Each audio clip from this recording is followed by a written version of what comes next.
Former Lakers star Lamar Odom was rushed to a hospital Tuesday afternoon after he was found unresponsive at a Nevada brothel. The Nye County Sheriff's Office says Odom was stabilized at the scene and taken to a local hospital. He was treated there by doctors and transferred to Sunrise Hospital in Las Vegas. Kobe Bryant visited Odom last night, according to ESPN's Ramona Shelbourne.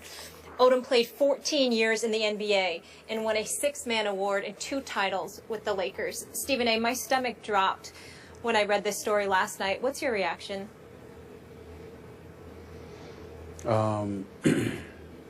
Incredibly sad, to be honest with you. I've known Lamar Odom, obviously, for over 15 years now. We first met, actually, when he was in high school. For a short while, Skip, he went to Christ the King High School in Queens, New York. Ultimately ended up at the University of Rhode Island before he went to the pros as the 4th overall pick.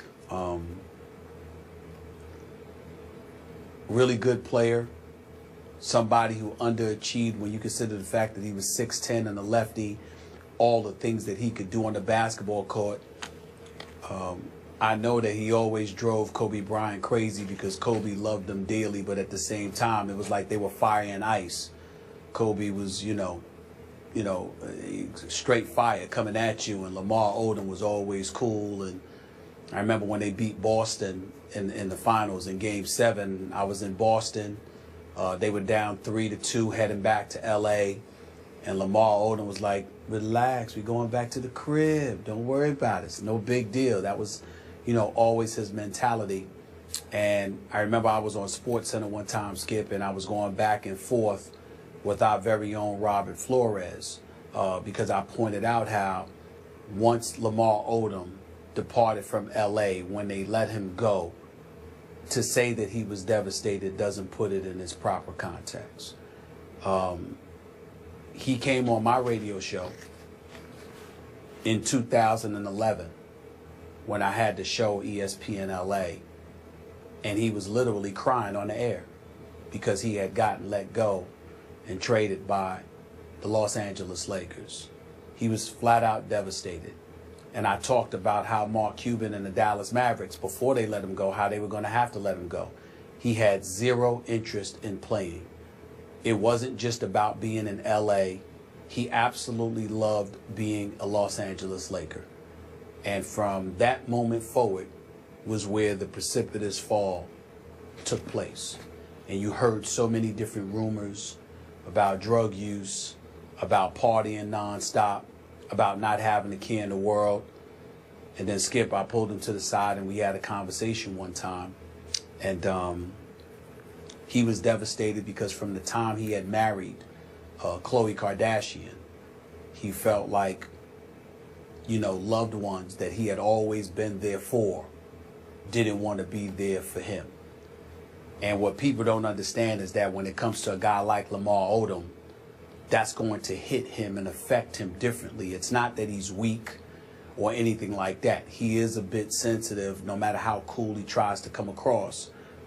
But he also hurts and stings relatively easier compared to other people because, Skip Bayless, I've known this man for over 15 years. My hand on a stack of Bibles. Molly, Skip, I have never, ever, ever heard him say one negative word about another human being. He's the only person that I've ever met in my life that has never said a negative word about another human being that I've heard. I've never heard him say it. He's never spoken negatively against anyone. And that time that he confided in me about his family, he just felt like their disappointment or whatever was so glaring that he felt abandoned at that particular moment in time. I hadn't spoken to him face to face since then. That was a few years ago. He was still married to Khloe Kardashian at the time. But that's one of the things that he was going through.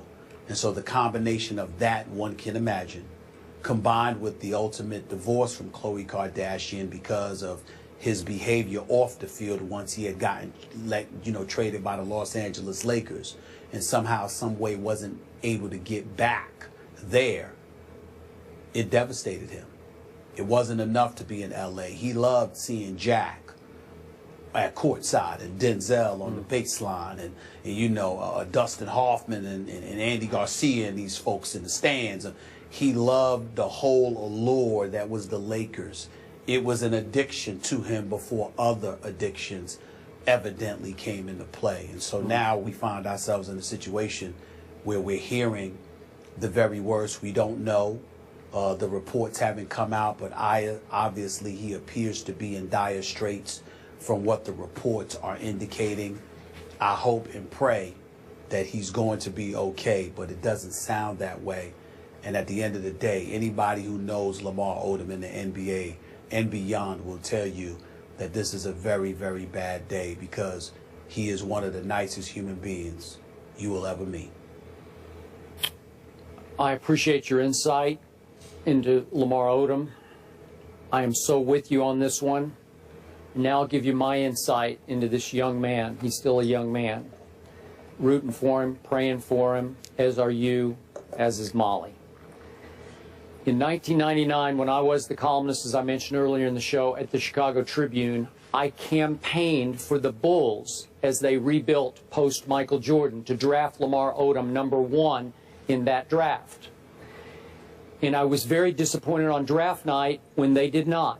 They went with Elton Brand, sort of an undersized forward, tough kid, you know, great competitor, great intangibles, great locker room guy, but not the #1 overall pick in the draft. And Lamar fell to 4th to go to the Clippers. Shook me up. Tim Floyd, the new coach of the Bulls, pulled me aside after the draft was over, and he said, I appreciate everything you wrote about Lamar because I was in your camp. I was pushing internally for us to take Lamar. But he missed several flights to come and be interviewed by us, and the only one he made was yesterday. So the first time they even got to meet Lamar Odom was the day before the draft. And on that day, according to Tim Floyd, he sat down with their team psychiatrist and readily admitted that he smoked marijuana before every game. Not just random games, he always smoked marijuana before any game he played to calm himself down and put himself into, as he said, his basketball state of mind.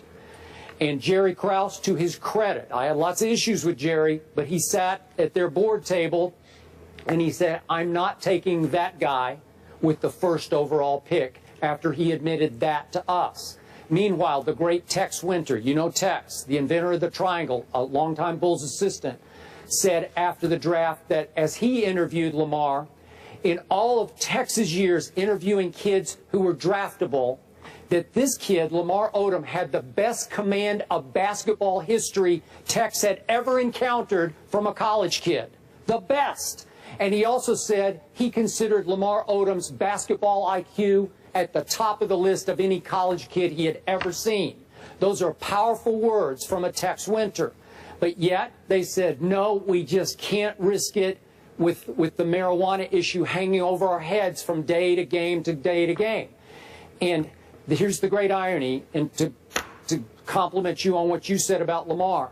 As fate would have it, I then went on vacation to Los Angeles. I was at a hotel in Santa Monica, and I look up, it's 2 days later, and there's Lamar Odom. And I thought, this is fate. So I walked up and I said, Lamar, you probably don't know me, but I've been campaigning for you to be the 1st pick of the Bulls because I'm from Chicago. He said, oh, I know who you are. We sat down in the lobby, and I'm so with you.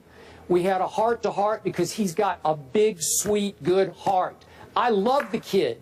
But he admitted, you know, he came from a drug culture. You know all the stories. He couldn't trust any parent that he had, everybody involved in drugs in his immediate family.